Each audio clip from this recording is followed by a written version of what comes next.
আসসালামু আলাইকুম। আমি ফারজানা ফ্রম জিতু মেকওভার্স। সবাই কেমন আছেন? আশা করি সবাই ভালো আছেন।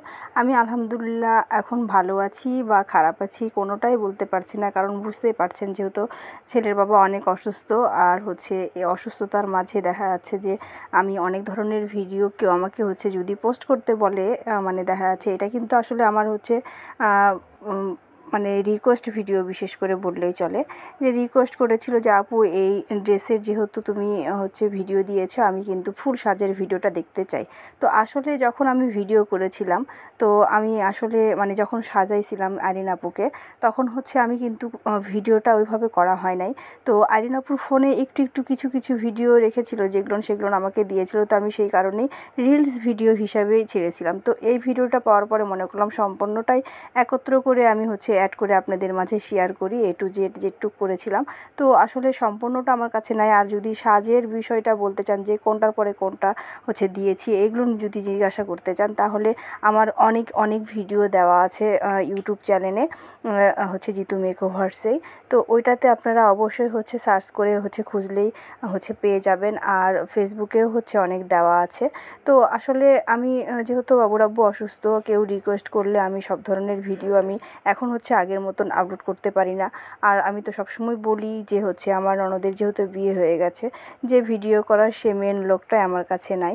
তো আমি আসলে এই কারণেই যেগুলো অনেক আগের ভিডিও ছিল, সেই ভিডিওগুলো নিয়ে কিন্তু এডিট করে আপনাদের মাঝে শেয়ার করি। আর আমি স্পেশালি একটা কথাই বলবো যে আরিন আপুকে আমি সাজাইতে যতটা পরিমাণে মানে দুজনে গল্প করছিলাম আর অনেক আনন্দ করছিলাম, সাজাইতে যে কতটা পরিমাণে ভালো লেগেছে। কারণ বিশেষ করে সাজাইতে তখনই ভালো লাগে যখন সাজের জিনিসপত্রগুলো দেখলে, কারণ সেগুলো যদি ভালো হয় তাহলে সাজটাও কিন্তু আসলে ভালো হয়।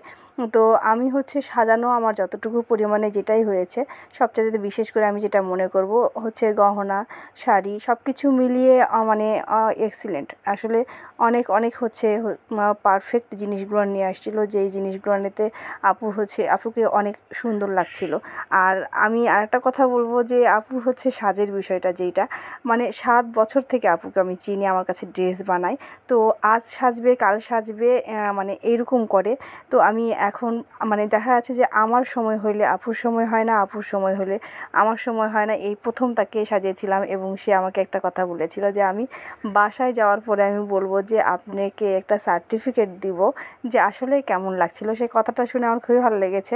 বাসায় যাওয়ার পরে ওনার হাজব্যান্ড যখন দেখছে বাস্তবে আসলে ন্যাচারাল একটা লুক দিয়েছিলাম, ওনার হাজব্যান্ড দেখে খুবই খুশি হয়েছে এবং বলেছে যে না আসলে তোমাকে পারফেক্ট সাজাইছে।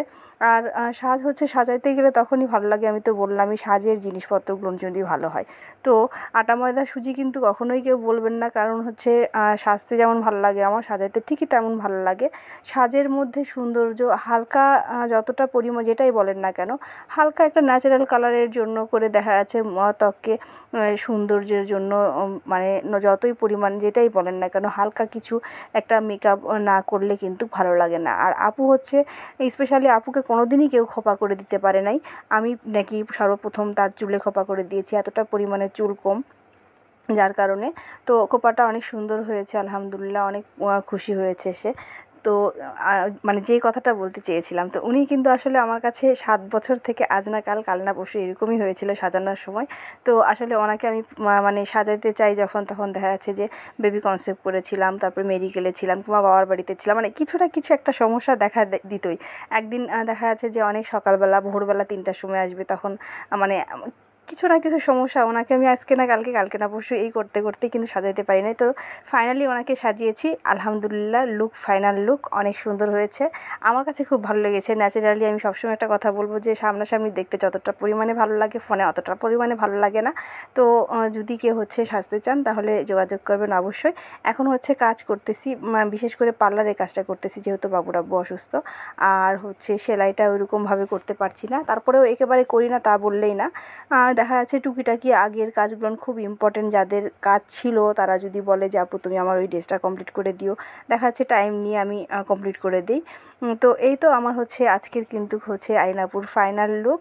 আলহামদুলিল্লাহ, রিকোয়েস্ট ভিডিও ছিল যেহেতু সেই জন্য আমি সম্পূর্ণটাই রিলসের মাধ্যমে এগুলো ছাড়া হয়েছিল। তারপরে আমি যতটুকু পরিমাণে আমার কাছে ভিডিও ছিল সেগুলো সম্পূর্ণটাই হচ্ছে মানে অ্যাডজাস্ট করে আপনাদের মাঝে আমি শেয়ার করলাম। তো কেমন হয়েছে সেটা কিন্তু অবশ্যই বলবেন। আর বাবুর আব্বুর জন্য সবাই দোয়া করবেন যাতে করে তাড়াতাড়ি খুব সুস্থ হয়ে যায়।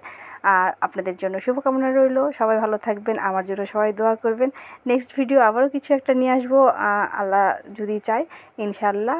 আর আপনাদের যদি কোনো কিছুর এরকম যদি রিকোয়েস্ট থাকে অবশ্যই হচ্ছে আপনারা আমাকে কমেন্ট করে জানাবেন, তাহলে আবারও আপনাদের মাঝে এরকম কিছু ভিডিও আপনাদের মাঝে শেয়ার করব। তো আজ এই পর্যন্ত, টাটা, আল্লাহ হাফেজ, আসসালামু আলাইকুম।